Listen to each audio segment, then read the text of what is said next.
رحلة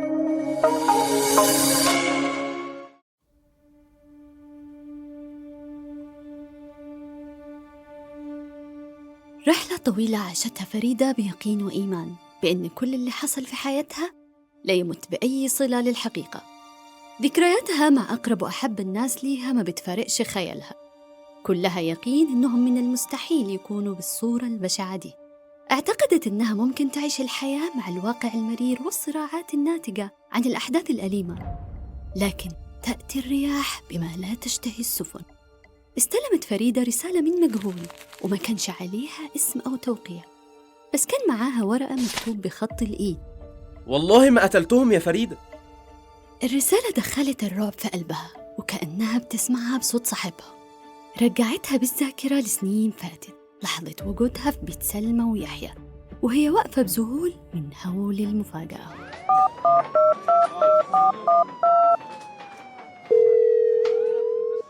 ألو يحيى؟ أيوة يا فريدة، يا ريت تيجي عندي البيت دلوقتي. خير يا يحيى، في إيه؟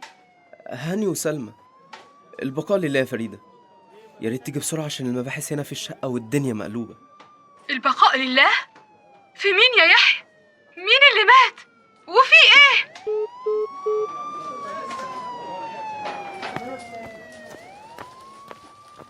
في إيه؟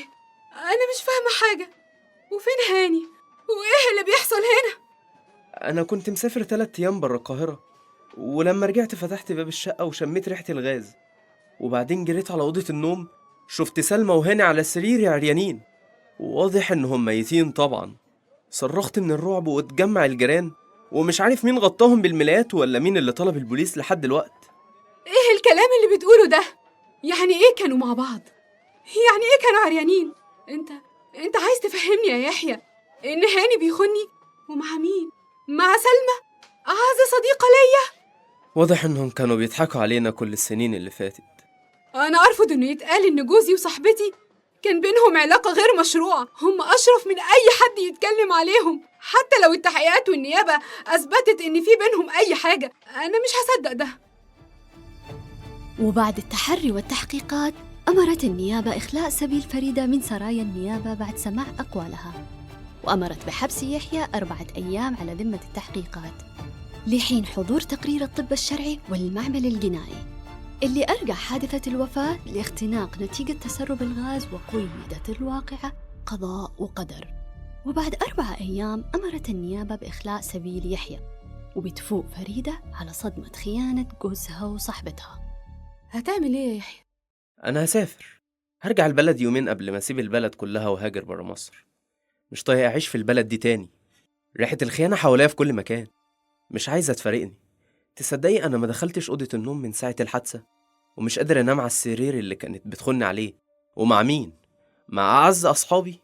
أنت مصدق إن مراتك كانت بتخونك؟ ومع مين؟ مع جوزي؟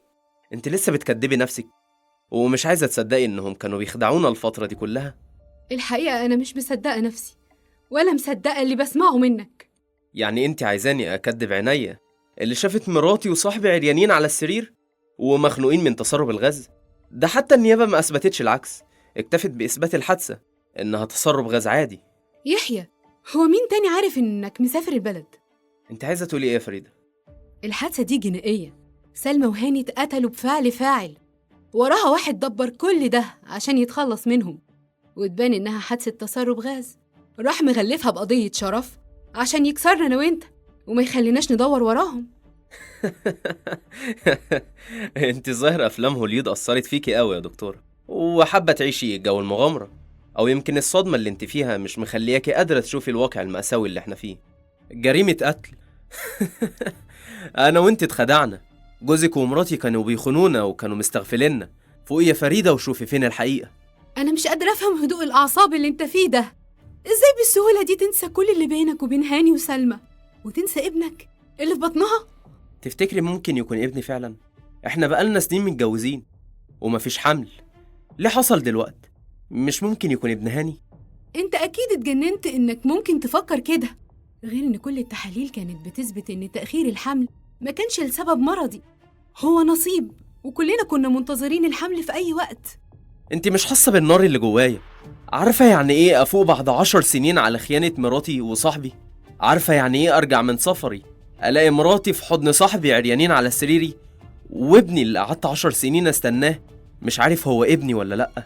دلوقتي جاية تلعبي دور المجني عليها اللي بتحاول تدافع عن صاحبتها وجوزها، ولا انت عايزة تثبتي ايه بالظبط؟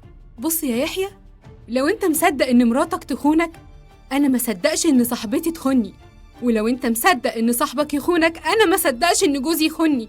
عايز تسافر سافر، او بمعنى ادق عايز تهرب اهرب، لكن انا لا مش ههرب، وهفضل ادور على الحقيقه لحد ما اعرفها وارفع راس جوزي وصاحبتي وارد لهم كرامتهم وشرفهم وهم في تربتهم، وارجع كرامتي قدام الناس كلها، وولادي يمشوا طول عمرهم رافعين راسهم قدام الكل.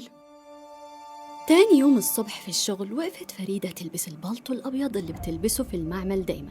كانت مشغولة في المعمل جدا، ومحدش يتخيل إنها تفضل بالنشاط ده بعد اللي حصل لها، وكأنها كانت في إجازة صيف. انشغالها في المعمل ما خلاهاش تلاحظ العيون اللي بتراقبها من فترة عن بعد، ولما لاحظت إن في حد بيراقبها قرب منها وسلم عليها. صباح الخير يا فريدة. صباح النور. مشغولة؟ عندي عينات لازم أفحصها. تمام، طب خلص الشغل بتاعك ونتقابل في البريك في الكافيه. ماشي يا يحيى.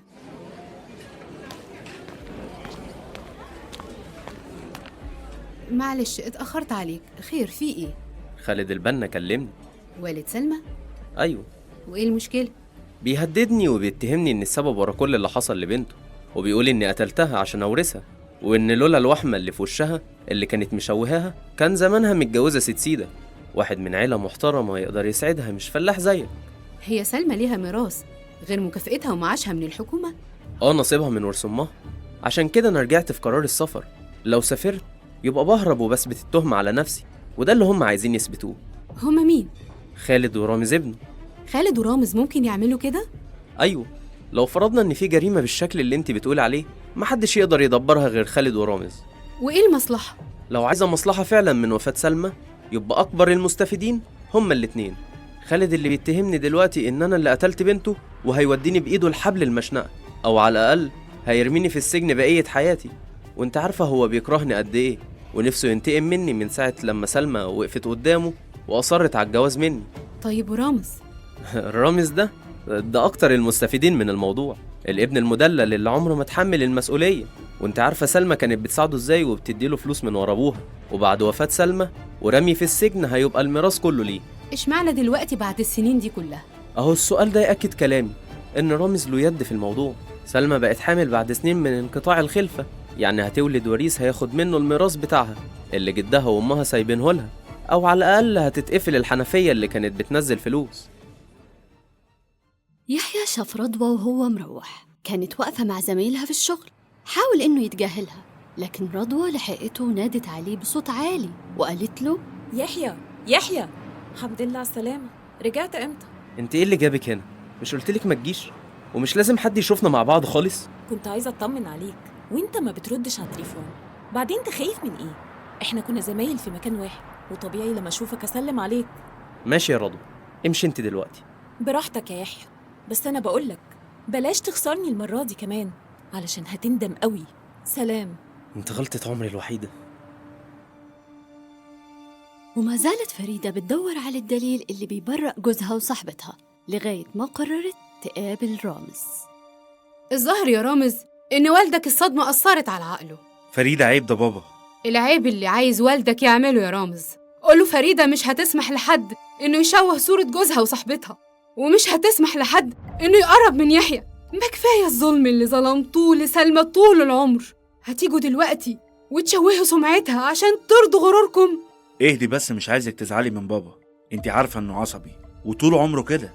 أنا مش قادرة أصدق إنه ممكن يأذي إنسان لمجرد بس إنه مش بيحبه، لا وكمان يشوه سمعة بنته وشرفها. بابا طول عمره كده، هو السبب في كل اللي احنا فيه. أنت مصدق اللي بيتقال على سلمى ده يا رامز؟ مش مهم أنا أصدق ولا لأ، اللي عاجبني فيكي إن إيمانك بجوزك وصاحبتك ما تهزتش لحظة.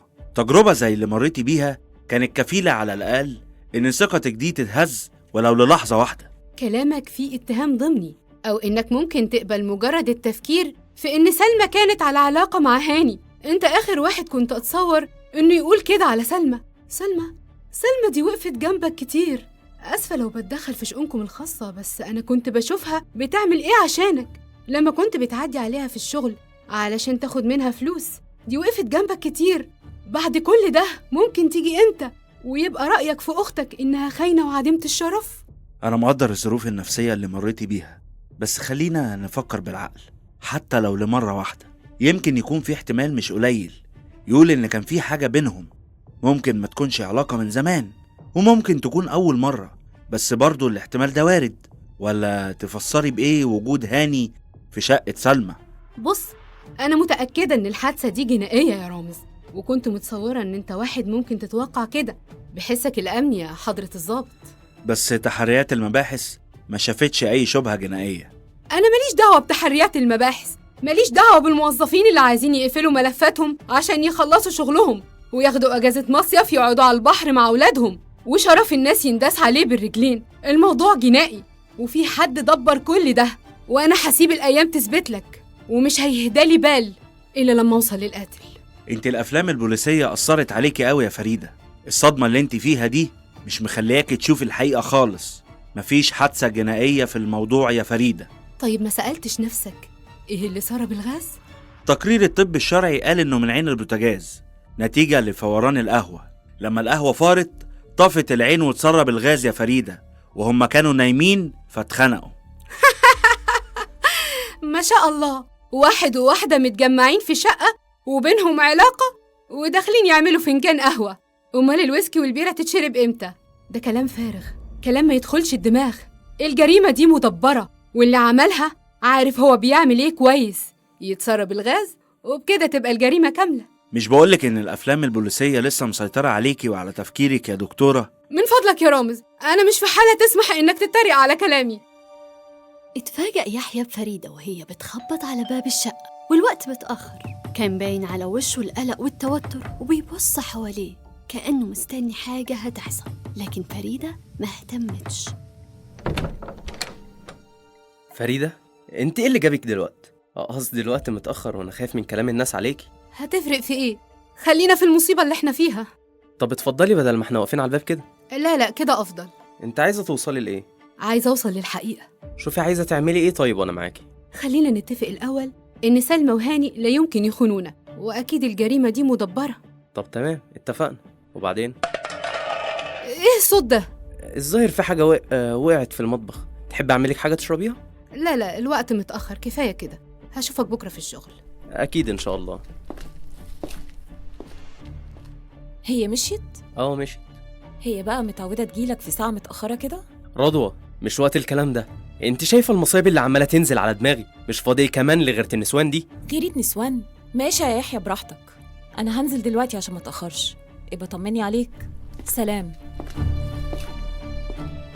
حتى السلام معرفش يرد عليه وفضل زي المشلول ودماغه وقفت عن التفكير. أحداث كتيرة مرتبطة ببعض. تفتكروا إن في جريمة؟